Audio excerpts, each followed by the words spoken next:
3 सितंबर साल 2021 का ये वो दिन था कि एक परिवार वाले अपने काम से लौटकर घर की तरफ आते हैं। उनके साथ में उनका बड़ा बेटा मौजूद होता है। लेकिन जैसे ही वो लोग रात के तकरीबन 8 बजे के आसपास अपने घर पहुंचते हैं एंड जैसे ही घर का दरवाज़ा खोलते हैं तो सबकी आंखें फटी की फटी रह जाती हैं। दरअसल उनके पूरे घर के अंदर खून के छींटे दिखाई पड़ रहे थे। थोड़ा सा परिवार वाले आगे बढ़ते हैं तो आगे का जो दृश्य होता है उसे देखने के बाद में उनकी रूह कांप जाती है, क्योंकि ये अपने घर पर एक 16 साल के बेटे को छोड़कर गए थे जो कक्षा 9 का छात्र था। लेकिन इस हालत से जब जख्मी हालत में उसको देखते हैं परिवार वाले घबरा जाते हैं। तुरंत आन फान में परिवार वाले उसको उठाते हैं एंड सीधा हॉस्पिटल लेके पहुंचते हैं। एंड दोस्तों, हॉस्पिटल में इलाज के दौरान उसकी मौत हो जाती है। लेकिन दोस्तों, जब लोगों को इस पूरे घटनाक्रम के बारे में पता चला कि एक 16 साल के लड़के की घर के अंदर घुसकर बड़ी ही बेरहमी के साथ में हत्या कर दी गई है, तो सब के सब हैरान थे। परिवार वालों के भी होश गुम हो चुके थे। लेकिन जब इस पूरी हत्या के पीछे से पर्दा हटा तो हर कोई अपने कानों पर यकीन करने के लिए तैयार नहीं था। किसी को भी ऐसा लग नहीं रहा था कि आखिरकार इस वजह से और इस व्यक्ति ने हत्या की होगी। तो पूरी कहानी सिलसिलेवार तरीके से मैं आप लोग को सुनाऊंगा, बस आप लोग इस वीडियो में अंत तक बने रहिएगा।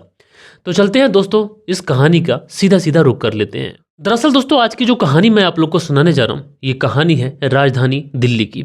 और दिल्ली में एक थाना लगता है नरेला थाना, और इसी नरेला थाने के अंतर्गत इंडस्ट्रियल एरिया आता है जहाँ पर बहुत सारी कंपनियाँ जो हैं मौजूद हैं। अब यहीं पर जो परिवार रहता है उस परिवार के अंदर एक बड़ा बेटा है, बेटी की शादी हो चुकी है जिसका नाम मंजू है, छोटा बेटा जिसका नाम राहुल है जो कक्षा 9 का छात्र है, और पति पत्नी रहा करते हैं। ये जो पति पत्नी थे अपने बड़े बेटे के साथ में किसी कंपनी के अंदर, प्राइवेट कंपनी के अंदर मेहनत मजदूरी कर कर अपना भरण पोषण किया करते थे। छोटा बेटा, उसकी पढ़ाई पर ये लोग पूरा ध्यान दे रहे थे। छोटा बेटा भी पढ़ने लिखने में अच्छा था, इसलिए उन लोगों का मानना था कि इस बेटे को अगर पढ़ा लिखा लेंगे तो हो सकता है कि आगे चलकर ये हमारा नाम रोशन कर दे, और इसलिए ये पूरी कोशिश, पूरा फोकस अपने छोटे बेटे के ऊपर कर रहे थे। अच्छा, छोटा बेटे भी कक्षा 9 में आ चुका था। बात कर रहा हूँ मैं 3 सितंबर साल 2021 की।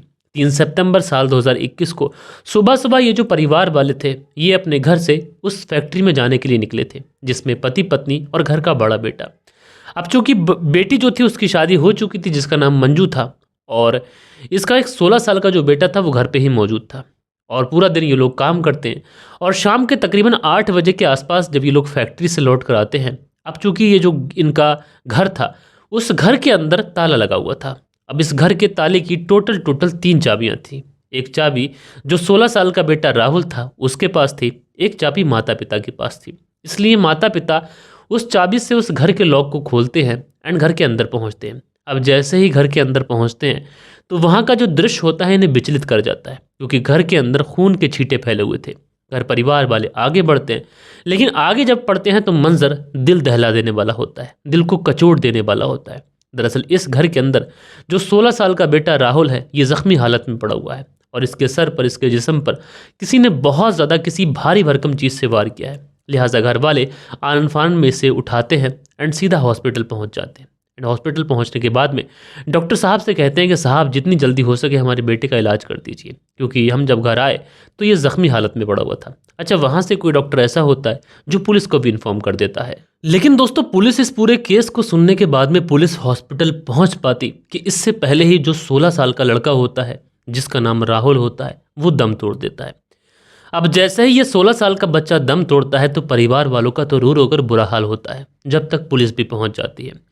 अब परिवार वाले भी ये जानना चाह रहे थे कि आखिरकार उनके इस मासूम से दिखने वाले बच्चे के साथ में किसने इतनी बेरहमी दिखाई है और किसने बेदर्दी से उसकी हत्या की है। इधर दूसरी तरफ जो पुलिस वाले आते हैं वो भी सबसे पहले डेड बॉडी को पोस्टमार्टम के लिए भेजते हैं, एंड इधर घर वालों से पूछताछ करते हैं। घर वालों से पूछा जाता है कि तुम्हारी किसी से कोई दुश्मनी, कोई रंजिश, या फिर तुम्हें किसी के ऊपर कोई शक हो। लेकिन घर वाले इनकार कर देते हैं। वो कहते हैं कि साहब हमें किसी के ऊपर कोई शक नहीं है, लेकिन हमारे बेटे के साथ में जिसने भी ये दरिंदगी दिखाई है वो जल्द से जल्द पुलिस की गिरफ्त में होना चाहिए। इसलिए पुलिस वाले भी इस पूरे मामले की छानबीन को आगे बढ़ाने के लिए अपनी कमर कसते हैं। लेकिन इससे पहले ही पोस्टमार्टम की रिपोर्ट आ जाती है। अब जब पोस्टमार्टम की रिपोर्ट आती है तो पोस्टमार्टम की रिपोर्ट देखने के बाद में हर कोई दहल जाता है। दरअसल उस पोस्टमार्टम की रिपोर्ट में ये बहुत साफ साफ लिखा हुआ था कि इस मासूम से दिखने वाले बच्चे के साथ में किसी ने बहुत ही बेरहमी के साथ में मार पिटाई की है, और इसके सर पर किसी ने बहुत ज़्यादा भारी भरकम चीज़ से वार किया है, जिसकी वजह से इसके सर के इंटरनल हिस्से में बहुत ज़्यादा चोट आई है और ज़्यादा खून बह जाने की वजह से मौके पर ही इसकी मौत हो गई। लिहाजा पुलिस वाले अब ये सारी चीज़ें देखने के बाद में सबसे पहले इस लड़के के घर पे पहुंचते हैं एंड वहां पर डॉग स्क्वाड और फॉरेंसिक टीम को भी लेके जाया जाता है। पुलिस सबूत इकट्ठा करने की भरपूर कोशिश करती है, लेकिन दोस्तों अभी तक पुलिस के जो हाथ थे वो हाथ खाली थे और पुलिस को ऐसा कोई भी प्रूफ नहीं मिला था जिससे कम से कम पुलिस को इस पूरे केस को सुलझाने के लिए एटलीस्ट एक क्लू मिल सके। लेकिन पुलिस किसी भी हाल में इस केस को सुलझाना चाहती थी। पुलिस इस केस की गहराई तक जाना चाहती थी, इसलिए पुलिस आस पड़ोस के जितने भी ऐसे मकान होते हैं जिनके अंदर सीसीटीवी कैमरास मौजूद थे, इसलिए उन सारे ही मकानों में पहुंचकर सीसीटीवी फुटेज निकाली जाती है। लेकिन दोस्तों कोई भी कैमरा ऐसा नहीं था जो उस घर के दरवाजे की तरफ फोकस करता हो, इसलिए पुलिस को यहाँ से भी कोई कामयाबी नहीं मिलती है। और दोस्तों इस पूरे एरिया के अंदर तकरीबन पुलिस ने ऑलमोस्ट 100 लोगों से पूछताछ की थी, लेकिन वहाँ से भी पुलिस को कम से कम एक सबूत भी हाथ नहीं लगा था।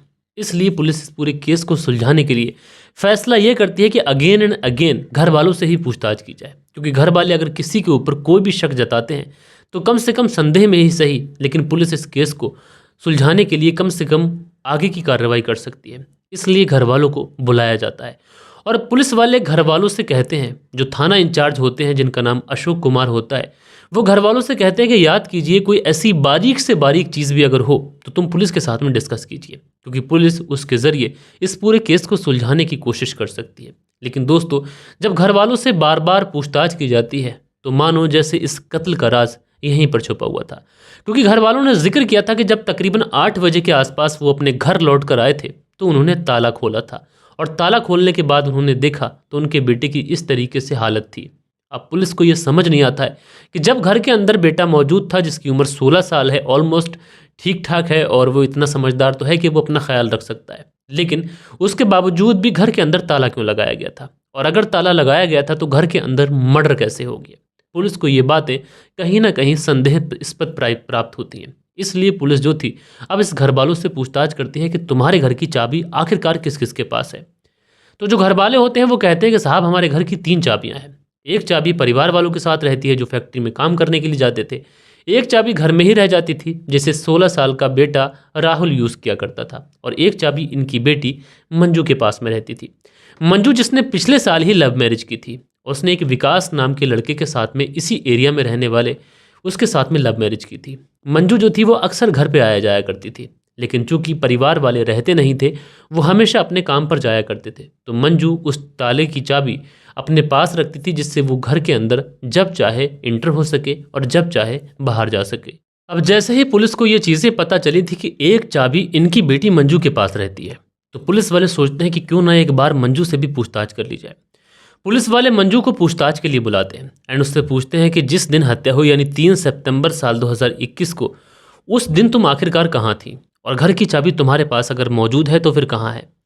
तो मंजू बताती है कि वो उस दिन मार्केट किसी काम से गई थी, और इस बात के वो पुख्ता सबूत पुलिस को भी देती है कि वो इस समय मार्केट के अंदर थी, यानी मंजू इस केस में इन्वॉल्व नहीं थी। ये चीज़ें तो साफ थी। लेकिन उसके बाद में पुलिस जो थी वो मंजू के हस्बैंड से पूछताछ करती है, और जैसे ही मंजू के पति से पूछताछ की जाती है तो मंजू भी यही बताता है कि वो मार्केट किसी काम से गया था। सॉरी, जो मंजू का पति होता है, और पति ये बताता है जिसका नाम विकास होता है कि वो मार्केट गया था। लेकिन पुलिस जब उससे सबूत मांगती है कि तुम आखिर कहाँ गए थे और तुम्हारे पास कोई प्रूफ है, तो विकास वो सबूत देने में विफल रहता है।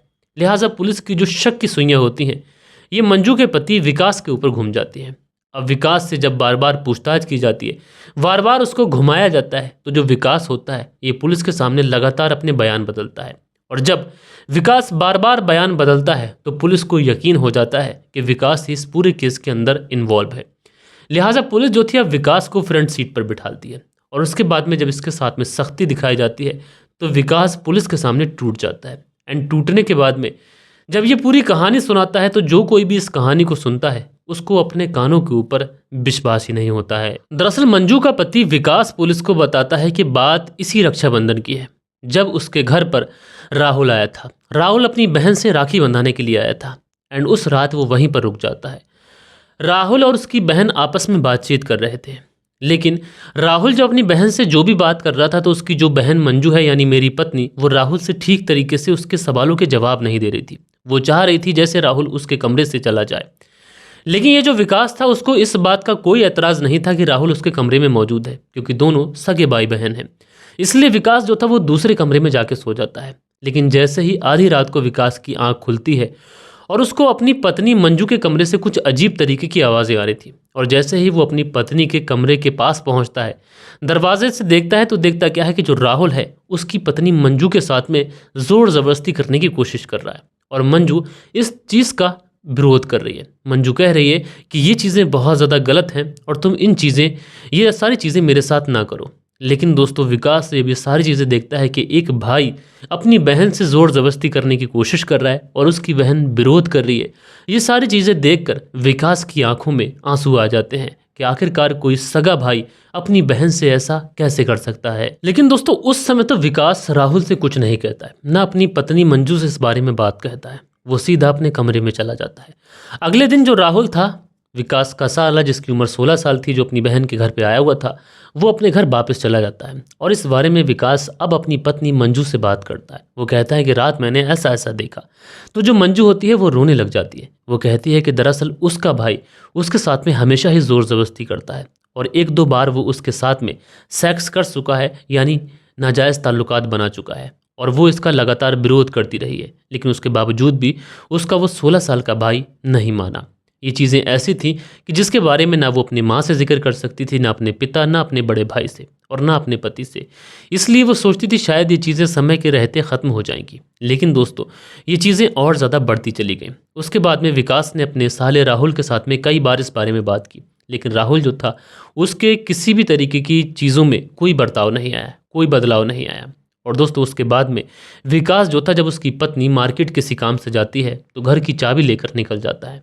घर पहुंचता है और राहुल के साथ में पहले बहुत ज़्यादा मार पिटाई करता है और उसके बाद में किसी भारी भरकम चीज़ से उसके सर पर मार मार की उसकी हत्या कर देता है। हालांकि दोस्तों पुलिस ने विकास को गिरफ्तार तो किया है, लेकिन दोस्तों एक व्यक्ति की जान चली गई। इसमें विकास पूरी तरीके से जिम्मेदार है कि उसने अपने साले की हत्या की।